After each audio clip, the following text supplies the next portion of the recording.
Bom dia, boa tarde, boa noite. Não sei que hora que você está aí na sua casa, mas eu estou aqui de frente ao Museu da Convenção de Itu, na cidade de Itu, aqui em São Paulo, para falar, sabe o quê? Sobre o nascimento do republicanismo no Brasil e o fim do Império do Brasil. Vamos nessa? Roda a vinheta!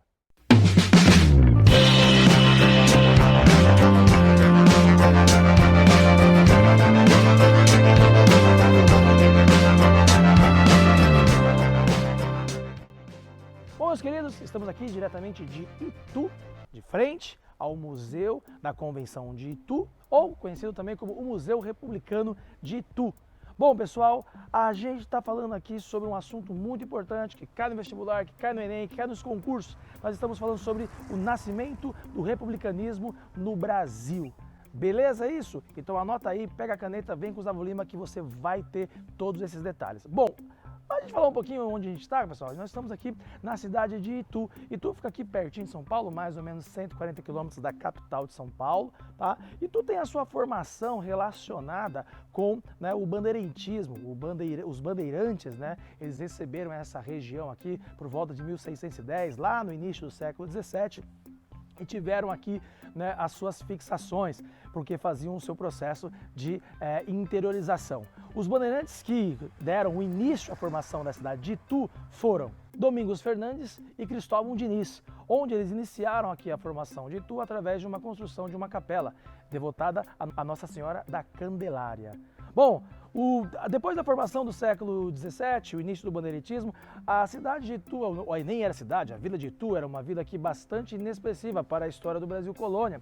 Era uma região aqui de entreposto comercial que começou a ter a sua importância por volta do século XVIII, com a descoberta do ouro na região das Minas, e aqui virava um local de passagem, próximo aqui de Sorocaba, onde você tinha a interligação entre Minas Gerais, né, a região de Mato Grosso e a região do interior de São Paulo. Itu, então, até o século XIX ainda não era uma grande cidade, uma ideia de grande expressão. Em 1811, a região então aqui de Itu foi elevada a comarca, isso no início do século XIX. Em 1822 recebeu o título de Fidelíssima por aceitar a independência feita por Dom Pedro I lá no Rio de Janeiro. Isso é um destaque aqui da história, né, de Itu a partir do período colonial para o período imperial. Mas Itu vai ser a grande referência da história do Brasil quando a gente começar a falar sobre a formação do movimento republicano. A economia de Itu sempre foi baseada, né, lá no início do século XVII para o século XVIII, nessa região de entreposto comercial. Mas a cana também foi se destacando nessa região, houve plantações de cana aqui no século XVIII e também no século XIX. Aliás, era a principal economia de Itu, a produção de cana. E a gente tem aí, em meados da segunda metade do século XIX, o início da produção cafeeira e também de milho, onde se destacou aqui os produtores de café nessa região de Itu. É esses caras, produtores de café, que vão começar a se relacionar com um movimento paulista chamado de republicanismo paulista, ou a formação do republicanismo. Mas a gente tem a ideia de que essa formação de republicanismo já estava acontecendo na história do Brasil. Nós temos um histórico de republicanismo que não remete ao século XIX. Nós temos aí então a ideia de que os primeiros movimentos republicanos no Brasil referem-se, por exemplo, à Inconferência Mineira de 1789, à Conjuração Baiana de 1798. Aliás, tem vídeo no canal sobre Conjuração Baiana. Nós temos também a ideia do republicanismo presente nas primeiras décadas do século XIX, com a Revolução Pernambucana de 1817, também tem vídeo no canal. E também temos aí, né, o grande movimento republicano que aconteceu lá no Rio Grande do Sul, que é a Farroupilha, entre 1835 e 1845. Né? Itu vai despontar como um local de republicanismo, principalmente por causa de um evento que aconteceu aqui no local onde nós estamos presentes, que é a chamada Convenção de Itu, a Convenção Republicana de Itu de 1873. A Convenção Republicana de Itu tem a ver, pessoal, com o Manifesto Republicano do Brasil, que nasceu em 1870. O Manifesto Republicano foi feito em 1870, lá no Rio de Janeiro, por pessoas do gabarito por Joaquim Saldanha Marinho e Quintino Bocaiúva, que eram então, né, da linha dos chamados liberais, os Luzias. Esses caras começaram a idealizar o primeiro pensamento republicano do Brasil, que saiu então no Manifesto Republicano de 1870. Mas a grande organização do republicanismo no Brasil foi feita aqui em Itu, na Convenção de Itu de 1873. A Convenção de Itu então foi realizada nesse casarão que nós estamos aqui presente, e tinha aí como o proprietário o Carlos Vasconcelos de Almeida Prado. Ele cedeu esse espaço para que houvesse então a organização da Convenção de Itu. A convenção foi presidida pelo João Tibiriçá Piratininga, que, né, teve a presença de mais ou menos 173, né, fazendeiros, produtores de café, em sua grande maioria republicano. Teve uma ilustre presença aqui do deputado, na época, Prudente de Moraes, que depois vai ser o primeiro presidente civil do Brasil, lá em 1894. Prudente de Moraes esteve presente aqui na Convenção de Itu. Bom, a convenção então, pessoal, organizava, né, dava as bases da formação do Partido Republicano Paulista, o chamado PRP, que vai dominar depois a cena política no final do século XIX, início, principalmente, aí, grande início do século XX, daquilo que nós vamos chamar, né, lá da República Velha, de a política do café com leite, onde São Paulo dominava a esfera política no início do século XX. O PRP nasce então nessa convenção de Itu. Teve presente também na convenção alguns republicanos fluminenses que ficaram aqui como observadores, que vão também organizar o movimento republicano lá no Rio de Janeiro, chamado Movimento Republicano Fluminense, e que depois vai dar origem também ao Partido Republicano Mineiro, lá em Minas Gerais. São essas grandes organizações republicanas que vão dar então o início de um movimento contra a monarquia. Nesse sentido, né, a ideia até do símbolo referencial dos convencionados de Itu, né, o gorro vermelho, de cor vermelha, em homenagem aos jacobinos lá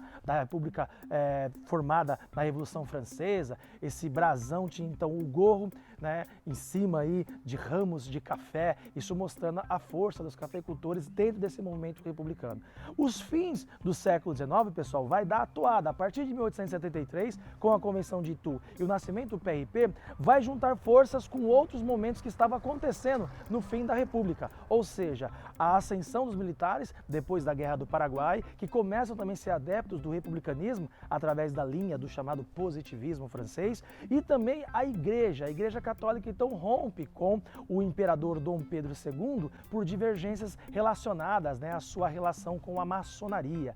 Então os católicos, principalmente os membros da igreja, passam também a aceitar o movimento republicano como opção contra a intransigência que estava sendo relacionada à figura de Dom Pedro II no final do Segundo Reinado. Mas o grande movimento que estava acontecendo, estava abalando realmente a República, era o abolicionismo. E o abolicionismo, então, tinha como base dizer que a escravidão era algo do Império. E nesse sentido, então, abolicionistas, né, que decretavam, então, aí o fim da escravidão. E você tinha, então, os republicanos relacionados à cafeicultura aqui em São Paulo.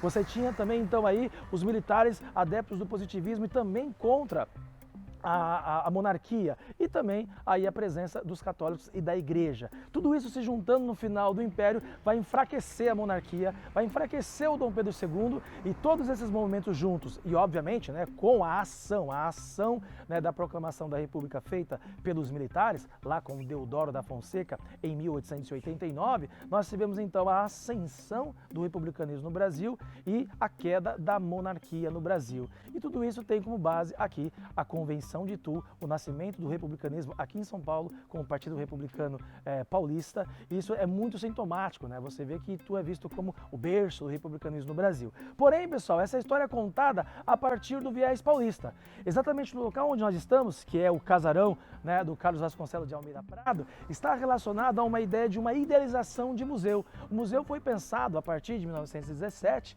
mas só, né, foi inaugurado em 1923, que o presidente daqui da província de São Paulo era o Washington Luiz, que vai vir a ser o presidente do Brasil depois em 1926. Nesse sentido, pessoal, a gente tem a ideia de que a construção do Museu Paulista entra num outro momento histórico. final, ali entre a década de 20 e o início da década de 30, nós vamos ter o fim da República Velha, o fim do poder do Partido Republicano Paulista. E aí vai entrar a Era Vargas. Nesse sentido, a gente tem a ideia de que a construção do museu é referenciada a uma ideia de decadência da República Velha, de decadência de São Paulo em sentido eles dominarem a política. Então, nesse momento de crise do republicanismo paulista, há a construção da exaltação do republicanismo, justamente na ideia de fazer um museu que exalta a formação do republicanismo no Brasil. Então vocês entendem a ideia de que a partir de 1923 já estamos ali falando de um grande movimento operário acontecendo, de divergências contra o domínio dos cafeicultores na política brasileira, e esses próprios cafeicultores querem exaltar o papel deles, já no momento que eles não estão mais tão legais assim na República, estamos nas vésperas aí da chamada Revolução de 1930, né? Nesse sentido, o Museu Republicano foi pensado a partir de 1923, é um casarão em estilo imperial, lá do final do século do século XIX, é um casarão em estilo da elite, né, da corte que vivia aqui no Brasil, né? O museu tem um acervo relacionado aí a objetos, utensílios, mobílias que eram utilizados por esses republicanos, retratos desses republicanos, ao mesmo tempo também que é uma documentação que exalta a Convenção de Itu e a cidade aqui de Itu. Então a gente entende também que existe uma construção histórica. O Museu Republicano de Itu é pensado em um momento histórico, que depois de vários anos de dominação de São Paulo na política do Brasil, lá no início do século XX, você tem a tentativa de exaltar essa história com a ideia de fazer no local, o casarão onde houve a Convenção de Itu, o museu, né, da Convenção de Itu, o Museu Republicano aqui em Itu. Bom, História Vida, espero que vocês tenham gostado desse vídeo, né? Clica, compartilha, ativa o sininho para você receber as nossas notificações. Falamos aí sobre o republicanismo, o nascimento do republicanismo no Brasil, mas dentro da ideia política, né? Dentro do viés da Convenção de Itu. Beleza, pessoal? Tamo junto, até a próxima aula. Zavo Lima é nóis!